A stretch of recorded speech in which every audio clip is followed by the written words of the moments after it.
শিক্ষার্থীবৃন্দ, তোমরা সবাই কেমন আছো? বর্তমান সরকার 2025 সালে যারা এসএসসি পরীক্ষা দিয়েছে সেই সমস্ত প্রশিক্ষণার্থীদের জন্য একটা স্পেশাল ব্যাচ তৈরি করার সিদ্ধান্ত নিয়েছে, যাতে 3 মাস অবসর টাইমে একটা হ্যান্ড স্কিল তৈরি করতে পারে।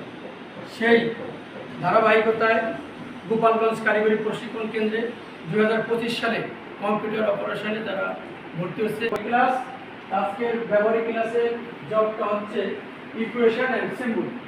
আমি ইকুয়েশন এবং সিম্বল এই ব্যবহারিকটা আমি এখন দেখাবো। সবাইকে মনোযোগ সহকারে থাকার জন্য, দৃষ্টি আকর্ষণ করার জন্য আমি বিনীতভাবে অনুরোধ করছি। ইনসার্ট ট্যাব বা রিবনে আমি ক্লিক করলাম। এরপরে যাব ডান সাইডে, দেখেন লেখা আছে কি ইকুয়েশনে ক্লিক করার পর ইনসার্ট নিউ ইকুয়েশন ক্লিক করলে একটা বক্স আসছে। এই বক্সে আমি উপরেটা লিখব। প্রথমে আমি সহজ একটা লিখব, সেটা হচ্ছে a+b হোল স্কয়ারের সূত্রটা লিখব। তো শুরু থেকে আমি a+b হোল স্কয়ারের সূত্র লিখতে গেলে আমাকে স্ক্রিপ্ট প্রথম ব্যবহার করবো, যেটি স্কোয়ার স্ক্রিপ্ট। এবার এখানে ব্র্যাকেট a+b হোল স্কয়ার করে দিলাম। আবার ক্লিক ইকুয়াল, আবার স্ক্রিপ্ট। যখনই আমি কোনো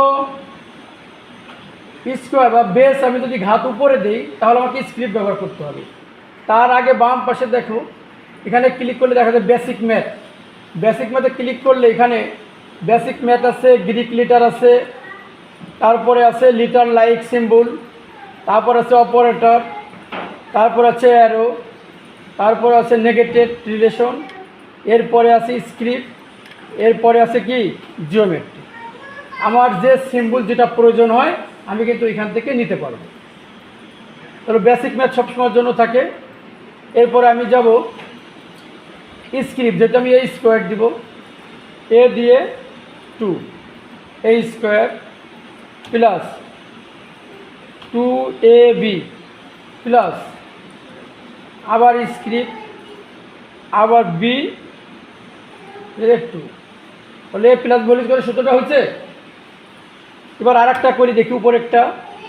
আবার insert equation,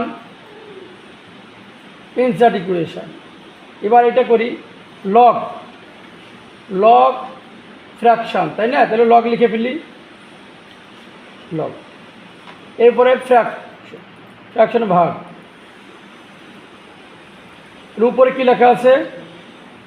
a square b square by c cube. তাহলে স্ক্রিপ্ট a স্কোয়ার আবার script b square by c cube, আবার স্ক্রিপ্ট দিয়ে c কিউব। এইভাবে আমরা ইকুয়েশনগুলো করতে পারবো। আর একটা হচ্ছে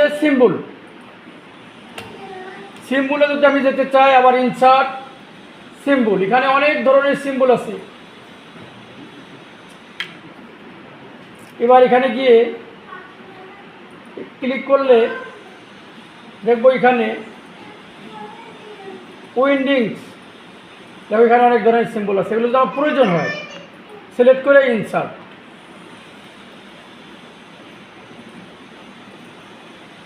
আর একটা আছে 2, এখানে অনেক ধরনের সিম্বল। এগুলো যদি আমার প্রয়োজন হয় আমি ইনসার্ট করে নিতে পারতেছি। উইন্ডিংস 3, বিভিন্ন ধরনের অ্যারো চিহ্ন। এগুলো আমি কিন্তু এখন ছোট বড়, কালার, কপি পেস্ট সব করতে পারবো। হ্যাঁ, এইভাবে আমরা বিভিন্ন ধরনের সিম্বলগুলো নিতে পারবো। ঠিক আছে, আমি বিস্তারিত দেখালাম। এখন এটা প্র্যাকটিস করো। সবাই কি বুঝতে পারছো? তাহলে সবাই এটা প্র্যাকটিস করো। হ্যাঁ, ধন্যবাদ সবাইকে।